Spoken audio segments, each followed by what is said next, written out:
Ukraine যুদ্ধ বন্ধে আলোচনা করতে সম্মত হয়েছেন যুক্তরাষ্ট্রের প্রেসিডেন্ট ডোনাল্ড ট্রাম্প ও রাশিয়ার প্রেসিডেন্ট ভ্লাদিমির পুতিন। সৌদি আরবে এ সংক্রান্ত বৈঠক অনুষ্ঠিত হতে পারে। স্থানীয় সময় বুধবার পুতিনের সঙ্গে ফোনালাপের পর এ তথ্য জানান ট্রাম্প।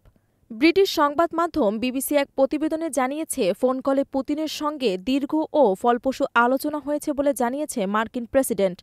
এদিন ইউক্রেনের প্রেসিডেন্ট ভলোদিমির জেলেনস্কির সঙ্গেও ফোনে দীর্ঘ আলাপ করেন ট্রাম্প। ৩ বছর পূর্ণ হতে চলা রাশিয়া ইউক্রেন যুদ্ধবন্ধে এটা ট্রাম্পের বড় পদক্ষেপ। রাশিয়ার প্রেসিডেন্ট ভ্লাদিমির পুতিনের সঙ্গে ফোনে চলমান রাশিয়া ইউক্রেন যুদ্ধের পাশাপাশি অন্যান্য ইস্যু নিয়েও আলোচনা করেছেন ট্রাম্প।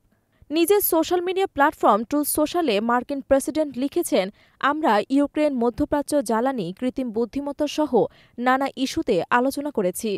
ট্রাম্প বলেন, প্রথমে আমরা উভয়ে একমত হয়েছি, রাশিয়া ইউক্রেনের যুদ্ধে যে লাখ লাখ মৃত্যুর ঘটনা ঘটেছে তা আমরা বন্ধ করতে চাই।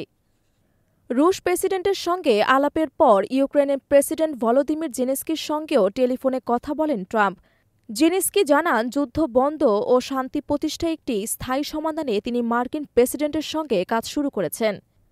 দুই নেতার সঙ্গেই ফলপ্রসূ আলোচনা হয়েছে জানিয়ে ট্রাম্প বলেন, আমাদের একটা দারুণ ফোন আলাপ হয়েছিল এবং সেটা ১ ঘণ্টারও বেশি সময় ধরে চলেছে।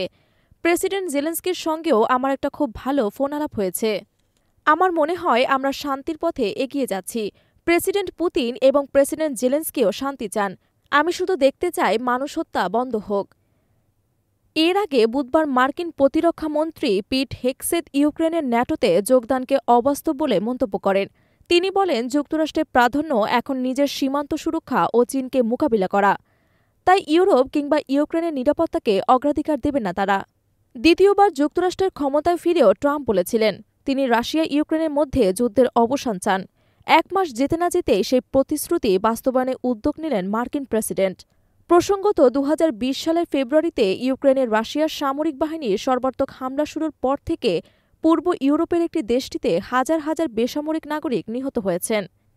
প্রায় ৩ বছর ধরে চলা এই যুদ্ধে ইউক্রেনে দোনেৎস্ক, লুহানস্ক, খেরসন ও জাপোরিজিয়া ৪টি প্রদেশের আংশিক দখল নিয়েছে রুশ বাহিনী।